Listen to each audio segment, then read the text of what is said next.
Hello.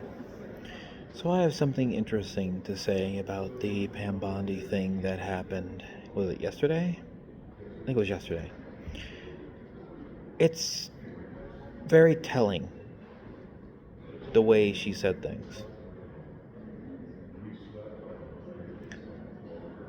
You know, I looked into a little bit of her past to see what makes her tick. And apparently I found out something very obvious.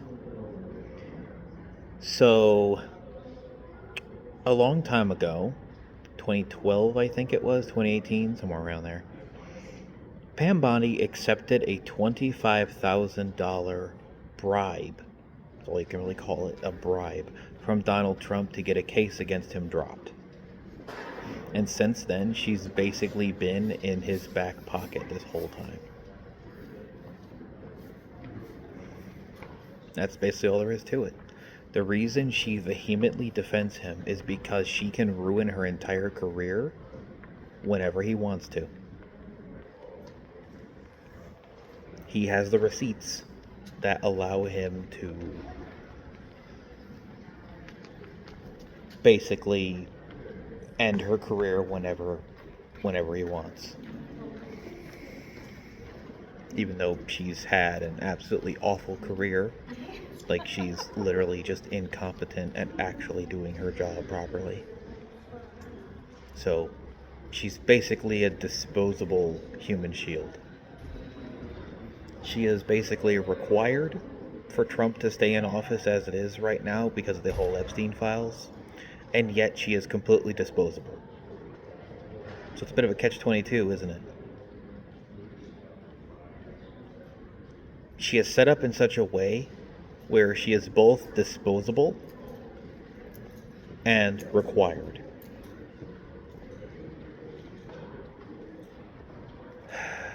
Just doesn't make sense, does it?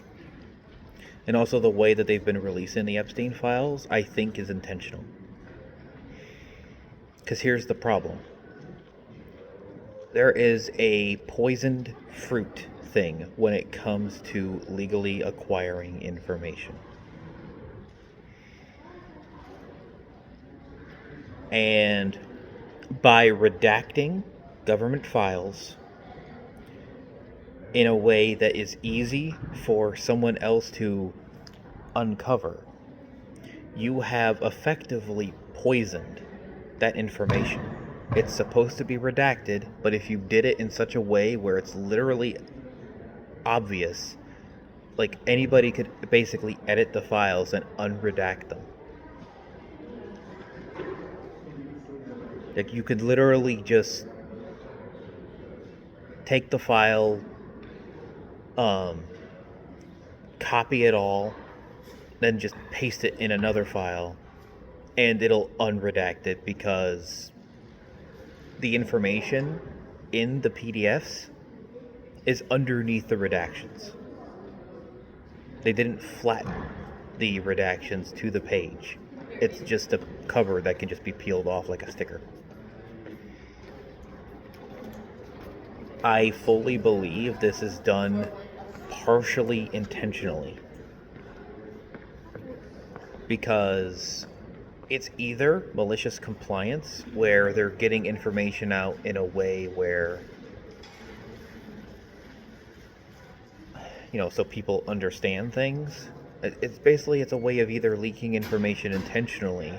The only problem is, by doing so, they're making it where that evidence cannot be held in court.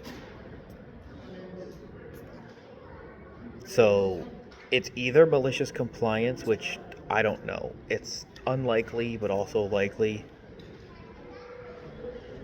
But for the entire department to pretty much be in on it is unlikely.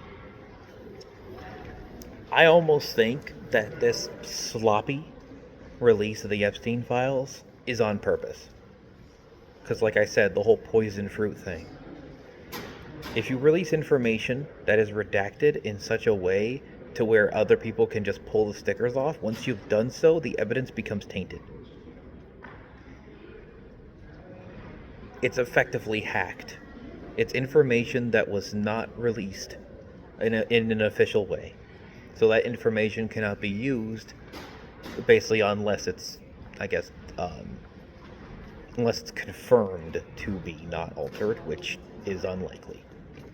That is why groups like Anonymous have been incredibly silent right now. Anonymous could very easily, like, hack into the government and, do what they usually do by, like, exposing information on these people. But they're not. Because they know that anything they find would be inadmissible in court. Absolutely anything they find. It's one thing to release something to get the ball rolling for, like, an investigation or something. It's another to, like, the last 200,000 files of the Epstein case, it will most likely dumpster truck. And the rest of the blackmail ring that Epstein set up. There's a lot of dirt on these people. High up people that actually matter. And these people are apparently very influential. Epstein went after a whole bunch of people. He went after people in the gaming industry. He went after people in the tech industry. Basically anybody that he thought had any kind of influence, he went after. Whether he was successful or not, we don't know, and that's part of the files and part of the investigation. We just don't know. That is part of the main problem, is that influential people that there needs to be justice against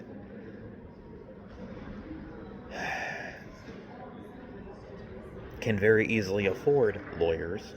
They can very easily afford ways of keeping themselves out of trouble. Pay fines, whatever. Holding these incredibly powerful people accountable in the way our current system is set up is very difficult. I mean, heck, someone like me, I can barely get a lawyer for my car accident case. I'm trying so hard, and it's just difficult. Because I can't afford one. I don't have hundreds of dollars to spend per hour. Like, I'm getting to the point where I might have to represent myself, and that's a bad idea in most cases. I'm just really trying to just figure something out here. I'm just tired of it all. At least I got information back that'll help me with my suit against the city. But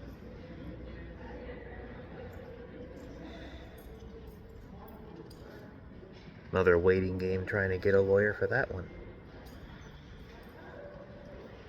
But yeah, just saying, with everything that happened yesterday, I am honestly shocked that they didn't just file for inherent contempt right then and there.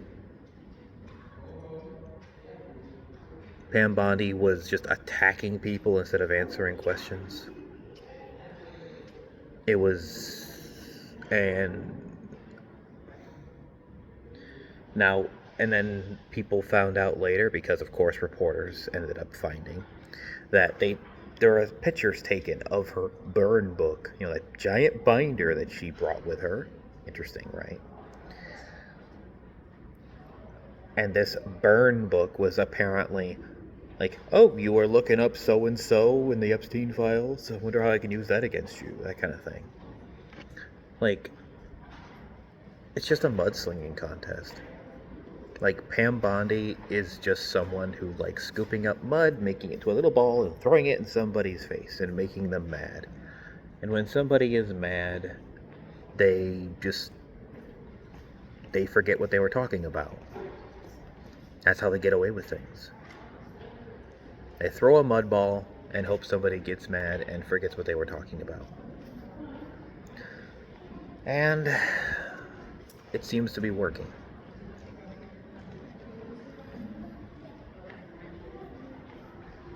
These people in high offices need to be held accountable. Like, they should be held to a higher standard. Acting in certain ways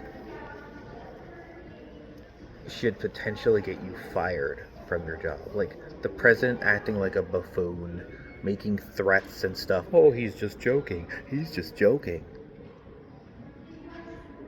A person in his office should not be allowed to joke in such a way.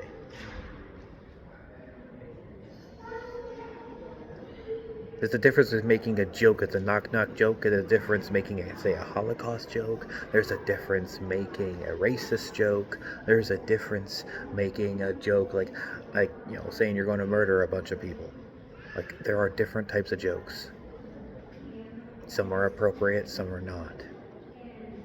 Heck, making a joke about wanting to date someone's younger daughter is never appropriate. It's like, I would date her in 10 years.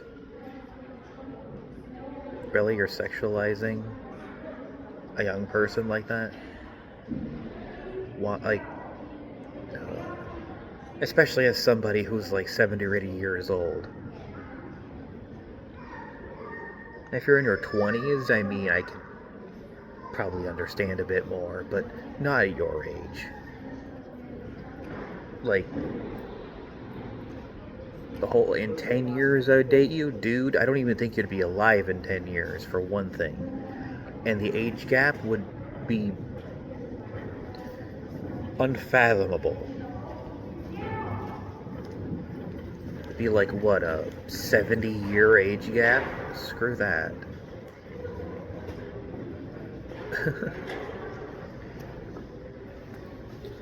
I don't know. Trump's going to be out of office in either a gurney or the ballot box. It's going to be one way or the other. But Pam Bondi is one of those people that needs to get kicked out. Kash Patel needs to get kicked out. Stephen Miller needs to get kicked out. He's not even, like, Stephen Miller is not even an elected person. Why is he in the government in the first place? Like, he wasn't even voted into that office. He was planted there. Like, I don't really understand even where Stephen Miller seemingly came from.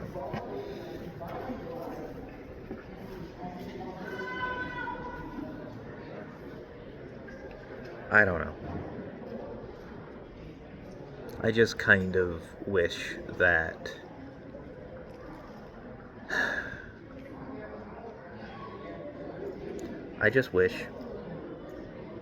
these people who run our lives need to be held more accountable.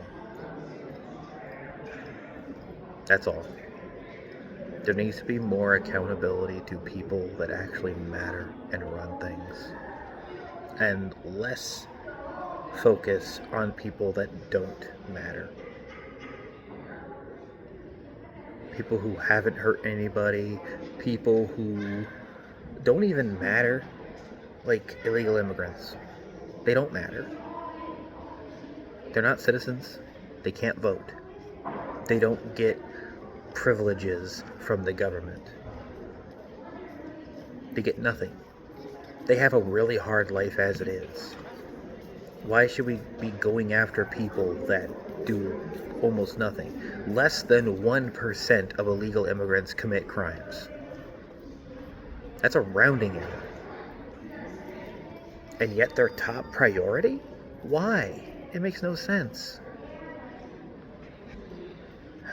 I just hope that anybody watching, just even watching snippets of Pam Bondi's hearing yesterday, will definitely open your eyes.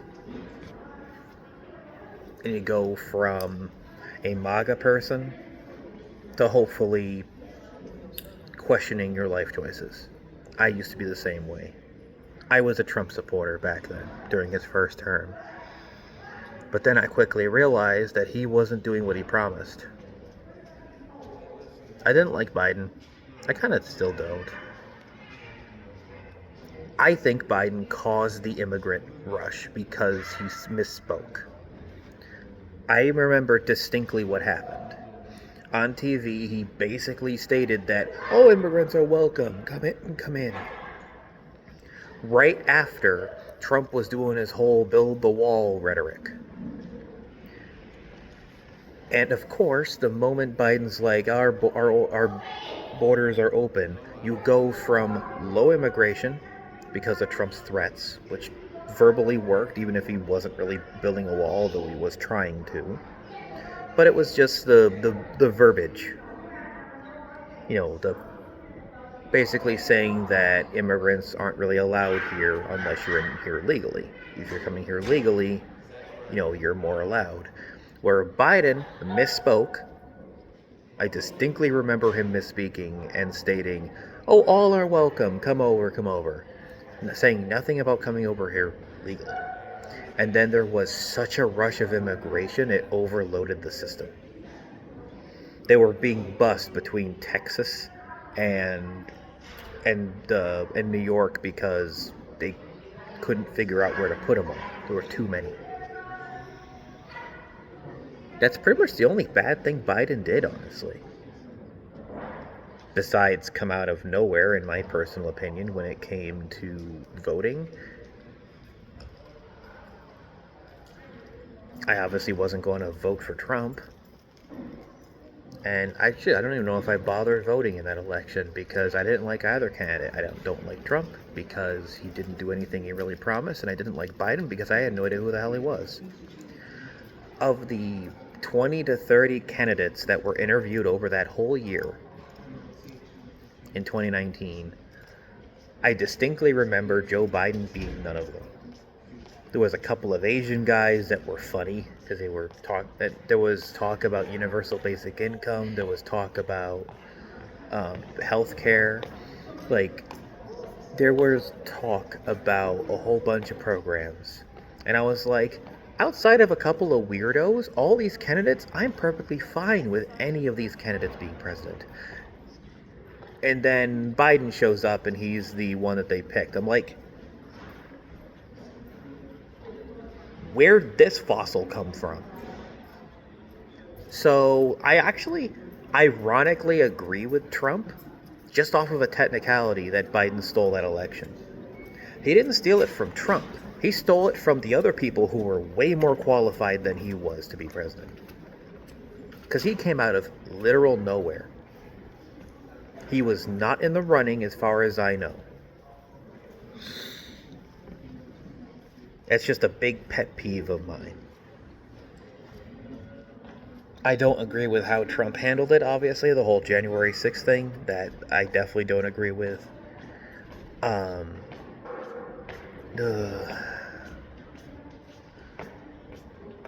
now we have January 7th. 6-7, woo! Now it has meaning. January 6th, January 7th. 6-7. Great, the most useless phrase ever has a very dark meaning now. Congratulations, enjoy that.